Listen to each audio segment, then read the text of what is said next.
အမေသည်ထန်းတော်ပြီးရှိတမာပင်အောက်ကခုံမြင့်မြင့်လေးပေါ်တွင်တင်မလွဲကာထိုင်နေသည်ဒီထန်းတော်သည်အမေတို့ထန်းတော်ဖြစ်၏ဒီယာမြေသည်အမေတို့ယာမြေဖြစ်၏ဒီထန်းတော်တွင်ဒီယာမြေတွင်အမေကြီးပြင်းခဲ့သည်ဒီထန်းတော်ဒီယာမြေပေါ်မှာပင်အရွယ်ရောက်ကထန်းသမားယာသမားအဖေနှင့်အကြောင်းပါခဲ့သည်ပြီးတော့ဒီထန်းတော်မှာပင်မြကြီးသွဲသွဲသမီးငယ်နှင့်တာပုလူကွေးလူကလေးကိုမွေးဖွားခဲ့ပါသည်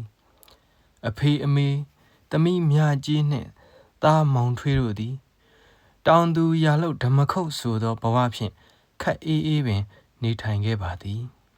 တိမ်တောင်တဖွဲအပြောကျဲသောနိုင်ငံအရေးမင်းအရေးဆိုသည်များကိုအမေတို့သည်နားလဲမလဲသိလဲမသိတတ်ခဲ့အမေစုကိုချစ်သည်ဆိုတာတခုကလွဲလျင်ကြံနာဘာမျှအမေတို့မသိအမေတို့မိသားဖသားတစုသည်အလိုလောဘနည်းလျက်အေးဆေးနေတတ်သည်ကိုထန်းတော်ကြီးနှင့်ယာမြေယာချောင်းတို့သည်ကောင်းကောင်းသိကြသည်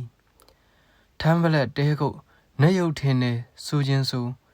ဒီလိုနေထိုင်ရသည်ကိုပင်အမေကလည်းပျော်ပျော်ရွှင်ရွှင်ဒီပျော်ရွှင်မှုများဒီအေးချမ်းမှုများသည်ယခုတော့နေရောင်ဖြင့်အလှမ်းခံရသောပန်းပွင့်များလိုနွမ်းချောက်ကတွန့်လိန်သွားခဲ့သည်ငြိမ်နေသောရေပြင်ထဲကိုခဲရီတစ်လုံးမိတစ်လုံးပစ်ချတဲ့ကဲ့သို့အမေဘဝရေပြင်ကလေးသည်အာနာရှင်များကြောင့်ကမောက်ကမဖြစ်ကုန်ပါတော့သည်ယခုတော့ဒီမြေပေါ်တွင်အမေသည်တူးတယ်ဟုခံစားနေရသည်သမီးမြကြီးကိုအမေသည်တိသည့်အခါတိပြီးမတိသည့်အခါမတိတော့ဟဲ့နင်ဘသူတော့အမေသည်သမီးမြကြီးကိုဒုံတိတိမေးသည့်အခါမေးမိသည်ဒီအခါတိုင်းသမီးမြကြီးသည်သူ့စတောင်းမှဖွာကြနေသောဗျာပါဆန်လေးကိုလက်ဖြင့်ထိုးချေလိန်ကျစ်၍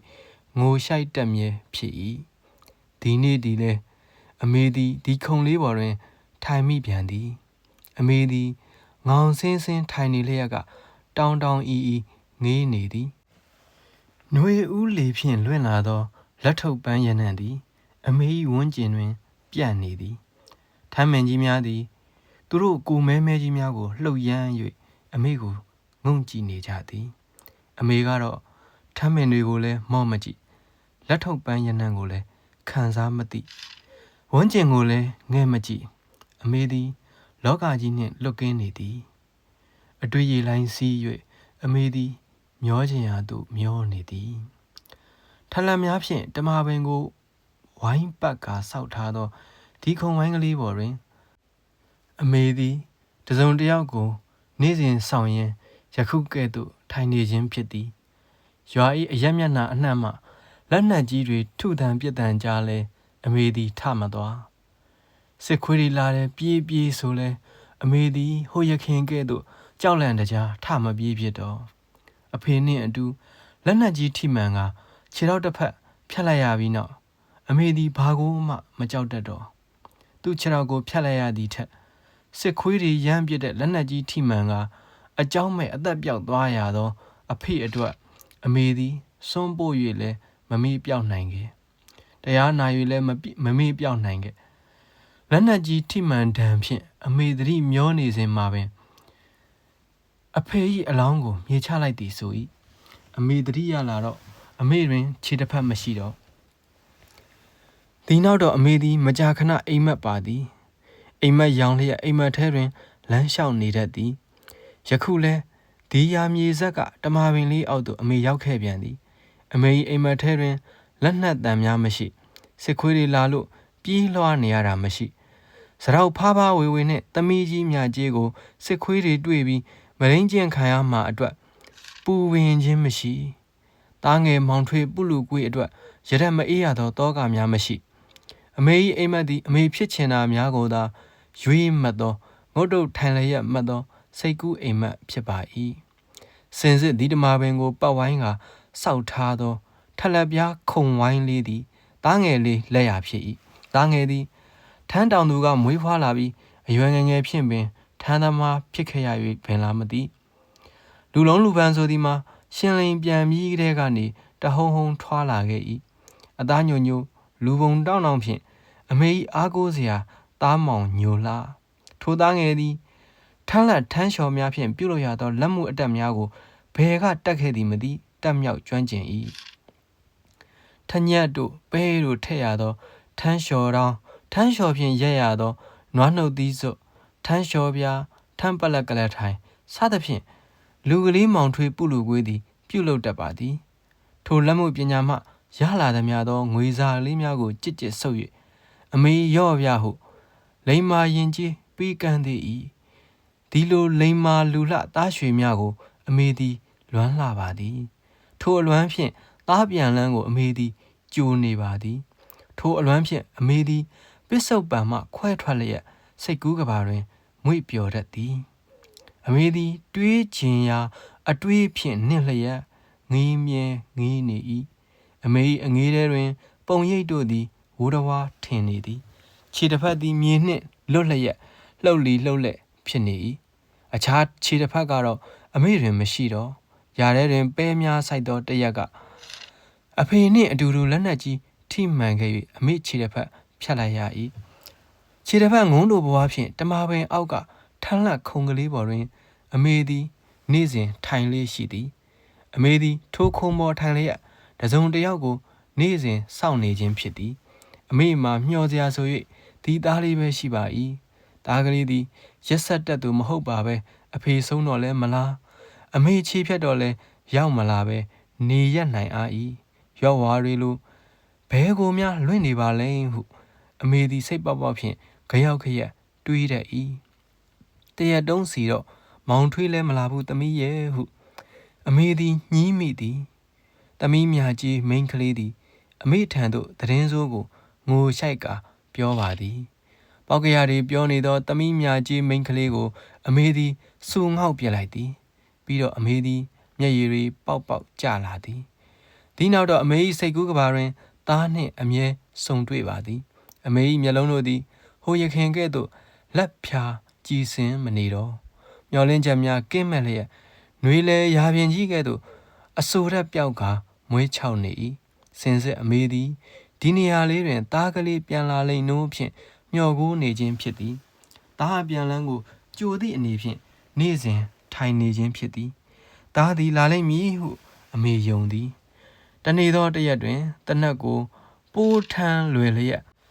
သားလူကလေးပုလူကွေးသည်အမေထံသို့အပြေးပြန်လာမည်ဟုအမေ၏သိစိတ်ကအတက်သိသည်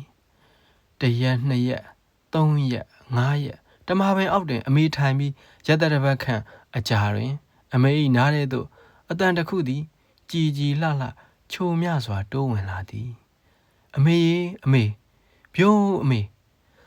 ခေါ်တန်လေးအမလေးနေ့စဉ်ဆောင်စားခဲ့ရတဲ့ကြည်ရွှင်များတဲ့သားလူလာ၏ခေါ်တန်လေးဘယ်တော့ဖြစ်ဖြစ်ဘယ်နေရာကဖြစ်ဖြစ်မှတ်မိစေတဲ့ခေါ်တန်လေးအမေရင်ထဲတွင်လှိုက်ဖို့ပျော်ရွှင်သွားမိသည်ဝေးဟုအမေသည်ရွှင်လန်းစွာထူးမိသည်ပြီးတော့တောင်းတောင်းအီကိုကြည့်သည်သို့သောအမေမြင်ကွင်းထဲတွင်ဘာကိုမှမမြင်သားလူငယ်လေးကိုမောင်ထွေးကိုလည်းမမြင်ဝိတဝိဇာရတွေများလျက်အမေသည်ခေါင်းကိုခြားခြားလှည့်၍လူကလေးကိုရှာနေမိသည်လေတိုးတန်လားတစ်ရွက်တန်လားအိုးဖျားဟုအမေညှိမိသည်ခေါ်တန်သည်ဒီနေရာတွင်ထိုင်မိတိုင်းအမေကြားနေကြဖြစ်သည်ထို့ကြောင့်ဒီနေရာမှာအမေအမြဲထိုင်၏ခေါ်တန်ကြားရတိုင်းလဲအမေသည်တက်ကြွသည်ရွှင်လန်းသည်ဝေးဆိုသောထူးတန်ဖြင့်အမြဲတုံ့ပြန်မိသည်အမေဟောထန်းတဲ့ဘက်ကခေါ်တန်ထပ်မံပေါ်လာပြန်သည်အမေသည်ထန်းတဲ့ဘက်သို့လှည့်ကြည့်လိုက်သည်အမေလို့ဒီတခါခေါ်တန်သည်သားလူလေးခတ်ချွဲချွဲခေါ်တန်ချွဲမှာပေါ့သားကလေးမောင်ထွေးမိရင်သေးဝေးကခုမှ18-19မောင်လူစိုးလေးအရွယ်ကိုတခုခုအလုံးမကြတာပင်ဖြစ်ဖြစ်အမေကမအားသေးတာပင်ဖြစ်ဖြစ်ပြောစရာအရေးကြီးနေလျင်လူကလေးသည်အမေလို့ချွဲနွဲစာခေါငင်တတ်ပြီးသူပြောချင်တာကိုတတွတ်တွတ်ပြောတတ်၏အတန်သည်ကျဲလောင်သည်အမေရင်ထဲလှုပ်ရှားလာသည်ဒီ ဒီတခါပေါ်လာသောအတန်သည်ခါတိုင်းအတန်ထက်ရွှင်ရွှင်ပြပြအမေလို့ဟုဇက်တိုက်ထွက်နေ၏အမေသည်ခုံနှန်းလေးပေါ်မှဆင်းသည်တစ်သားဖြင့်ပြုတ်လုထားသောဂျိုင်းတောက်ကိုခတ်ဖြည်းဖြည်းခတ်ဆဆထောက်၍ထန်းတဲဘက်သို့ရှောက်ခဲ့၏အမေသည်ရွက်ချောက်တွေကိုမနှင်းမိအောင်ကွင်းရှောင်ကရှောက်နေရသည်ရွက်ချောက်တွေကိုတက်နှင်းတန်တစ်ဖြောင်းဖြောင်းကြားလျင်သားလေးပျောက်သွားမည်ဆို၏အမေသည်ရင်ကိုလက်ဖြင့်ဖိထား၏ဖယားတရားမလို့တဲကလေးထဲမှာသားကလေးရောက်နေပါစေတော့ဟုဆုတောင်း၏အရဲဆောင်ကအတန်ကြားရစီသို့လှဲ့ကာကြည့်လိုက်သည်မြင်သည်သားဖြစ်သူ၏ရေးရောင်တစ်ခုကိုမြင်သည်တဲ၏ညာဘက်တောင်းရှိထလက်ကလထိုင်တွင်သားကလေးသည်တောင်တောင်မတ်မတ်တက်တက်ကြွကြွထိုင်နေသည်ကိုအမေမြင်သည်သို့သောအမေသည်မပျော်ရွှင်အိုးဘယ်နဲ့ပါလိမ့်ကျုပ်ဖြစ်ပုံထို့သို့ရောင်ရမ်းလျက်အမေသည်ဘယ်လက်ဖြင့်သူ့မျက်လုံးအိမ်ကိုပုတ်မိ၏ဒီလိုသားဖြစ်သူ၏အရေးအယောင်မျိုးအမေသည်ခဏခဏမြင်ဘူးသည်မြင်ရတိုင်းသား၏ပုံစံလေးသည်တစ်စက်မျှစိတ်ချမ်းသာစရာမရှိတခါတခါအမေမြင်ရလျင်သားသည်ဥကောင်းမပါခြေလက်မပါအိုးဘယ်နဲ့ဟာတော့ဟုအမေသည်သူ့ရင်ကိုလက်ဖြင့်ထုပြီးငိုရပြန်၏ပြီးတော့သားဖြစ်သူအားအပြေးဖတ်လိုက်မိ၏သို့သောသား၏အထီတွေကိုမရလေဟာနယ်ကိုသာဖမ်းဆုပ်ရ၏ထို့သို့ဖြစ်တိုင်းလဲအမေရင်ထဲနင့်ကနေဒီတခါတော့အမေသည်သားကိုပြေးမဖက်တောင်းတောင်းမမတ်ဖြင့်တက်တက်ရရထိုင်နေသောလူကလေးကိုအမေသည်ငေးကြည့်နေသည်ကြည့်ပါဦးတော့ဟိုရခင်ကထမ်းသမားဆိုတာယုံနိုင်သေးရဲ့လားဟုအမေသည်ညီးပြောနေသည်စစ်ဝဲဆောင်ဖြင့်တနတ်ကြီးနှင့်သားသည်ပြည်သူကာကွယ်ရေးတပ်မှခေါင်းဆောင်ကြီးဟုဆိုပါသည်ဂျိုင်းတော်ကိုအားပြုကာ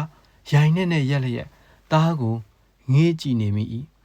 အမေကြည့်နေရင်မှပဲသားရဲ့ခေါင်းကဟောင်းလောင်းပေါက်ကြီးဖြစ်သွားသည်သား၏ခြေတွေလက်တွေပြတ်တောက်ကုန်မြန်သည်သွေးတို့သည်တဲတလင်းတွင်အိုင်ထွန်းသွားသည်ဘယ်နဲ့တော့ဘာကြီးတော့ငါသားရဲ့အမေသည်ရောင်ရမ်းကမြည်တွန်မိ၏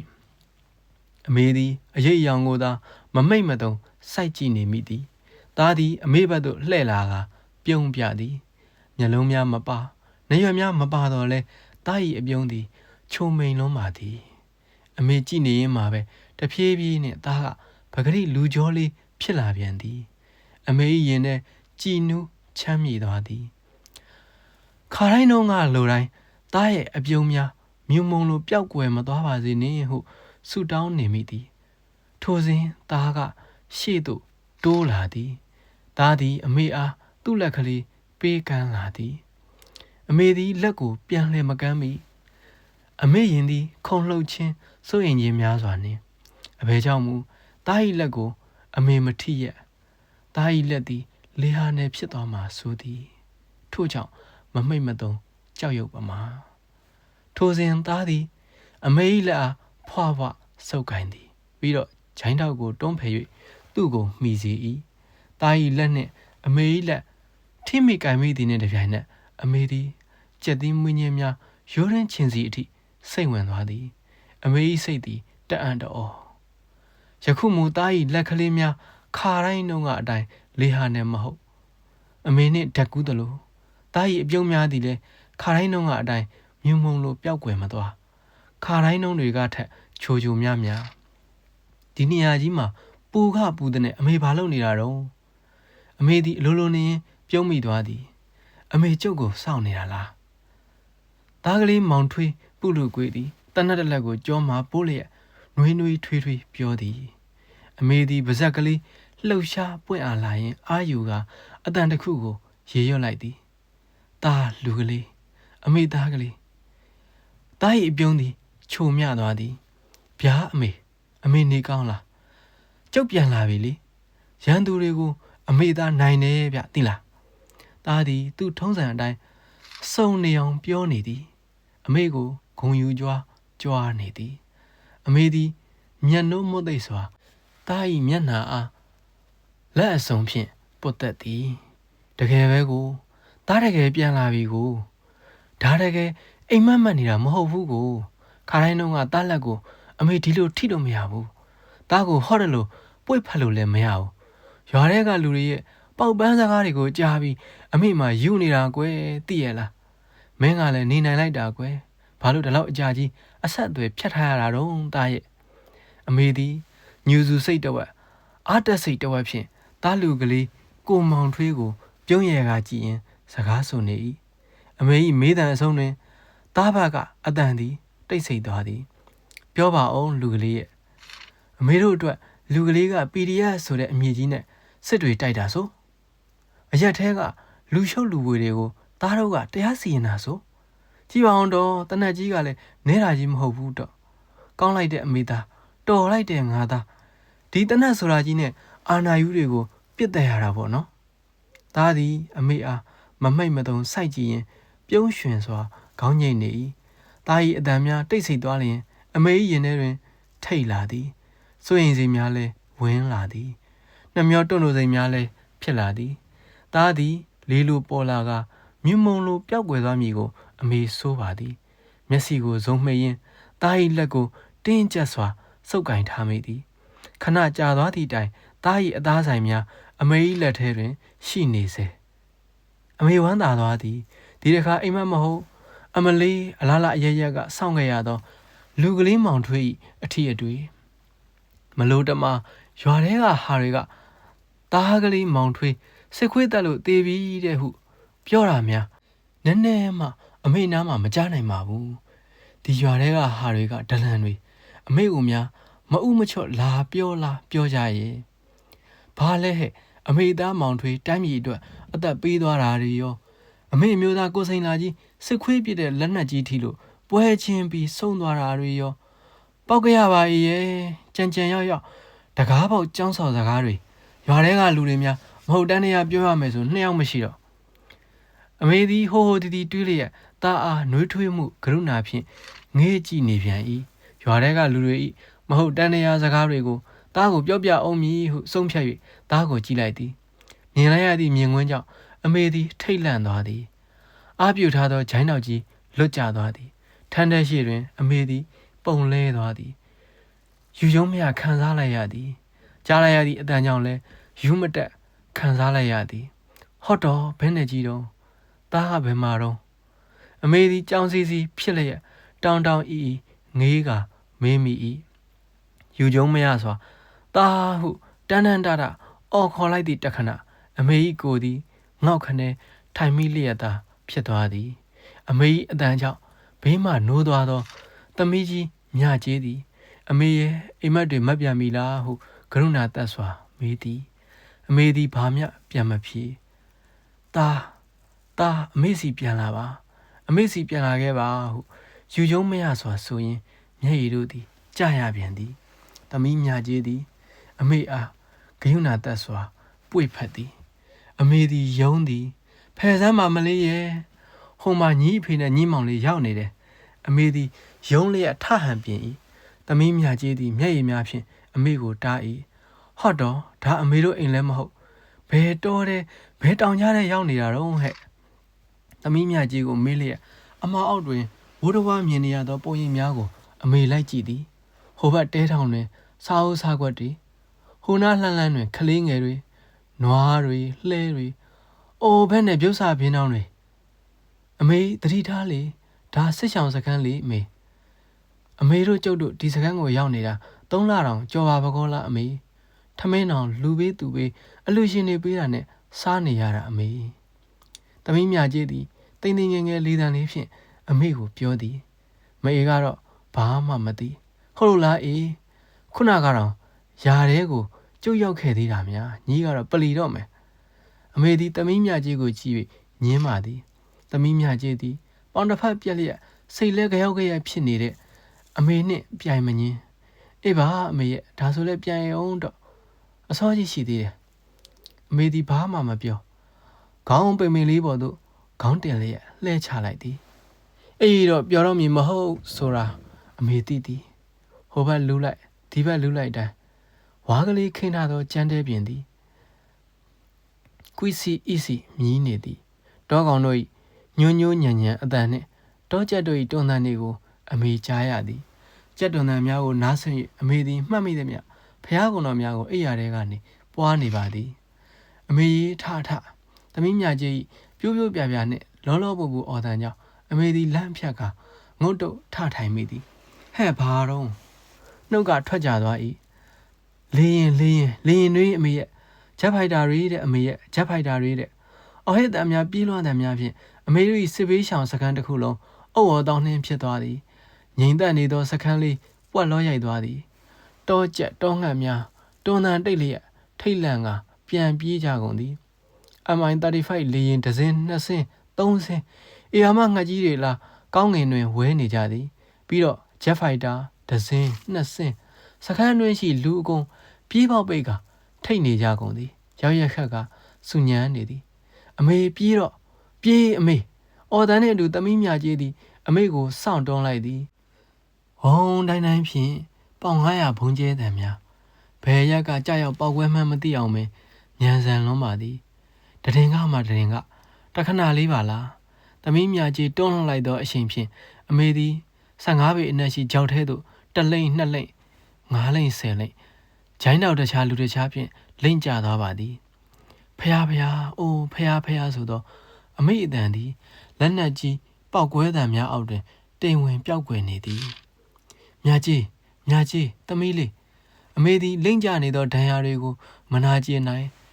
ကြားလို့ကြားနှုတ်ဖြင့်သမီးမြကြီးကိုအော်ခေါ်နေမိ၏အမေကတော့အော်တာပဲထွက်လာသောအတန်ကတိုးရဲလေးလေရင်တန်အစဲတွင်ဘုံကွဲအပီးတွင်အမေကဲ့သို့ဘုံတန်ကြောင့်မသေးပဲလွတ်မြောက်လာသူများသည်တရွေ့တထိတ်ထိတ်ဖြင့်မိတွေလောင်နေသောစခန်းလေးအနားကိုတိုးကပ်လာကြသည်ငိုတံများပြေးလွှားပွေ့ဖက်တံများနှမျောလာကြီးဟုမြင်လို့ကောင်းသေးရဲ့လားဟုဟစ်ကြွေးနေသူများမနှဲပါလားအမေသည်ဂျိုင်းတော်လည်းမရှိတော့တယောက်ကိုအထူအမခိုင်းရင်ပျောက်သောသမီးမြကြီးကိုရှာနေမိ၏ငွေမယောင်စပင်တို့သည်ဖွာလန်ကျဲအဝတ်အစားတို့သည်အကွဲသွေးတို့သည်လက်တို့ဒူးတို့တွင်တရေဒီနာကျင်မှုတွေကိုအမေဂရုမပြုနိုင်သမီးလေးမြကြီးအသက်မသေးပဲတွေ့ဖို့သာအမေအရေးကြီးနေ၏သမီးမြကြီးကိုပတ်ရှာရင်ဘုံနံအောက်တွင်အသက်ပြောက်ရသောလူတွေကိုမနှဲမနှောအမေတွေ့ရ၏ခလေးလေးတွေရောကိုဝန်ဆောင်တဲ့လူမမယ်တွေကိုရောအမေတွေ့ရ၏အမေသည်မျက်ရည်များကျနေသည်ကြားရသောစကားတွေကလည်းခါလိုက်တာမိကျွင်းသွားတာတွေရောလူရုပ်မပေါ်တာတွေရောအိုးဒီထဲမှာမြကြီးသမီးလေးမပါဘူးဟလားမီးလောင်မြင်ကြီးဘေးတွင်ညအထိအမေကြီးငုတ်တုတ်ကြီးထိုင်ရင်မြကြီးတွေ့သမီးငယ်ကိုညှော်နေမိပါသည်အမေတဲ့ဟောမြကြီးမဗျာပါစံလေးတစ်ဖက်တစ်ဆုပ်ကိုလှုပ်ကရမ်းကပြေးလာနေသောမြကြီးမကောင်းမလေးဘဲချောင်းကိုပြေးနေတာတော့ဟဲ့မအီမလင်းမြန်ဆိုတဲ့အတန်ကြားကလေးကပူလိုက်ရတာတော့ကရုဏာတော်သောဖြင့်အမေသည်ဆူ၏ပြီးတော့ထော်ကျိုးခြေထောက်ဖြင့်သမီးလေးမြကြီးထံသို့အမေပြေး၏တယောက်သည်အမေကိုဆွဲယူပွေဖက်၏ကြီးခင်ထွေးရဲ့စိတ်ထိမ့်မအောင်တဲ့ငိုရင်းနဲ့အမေကို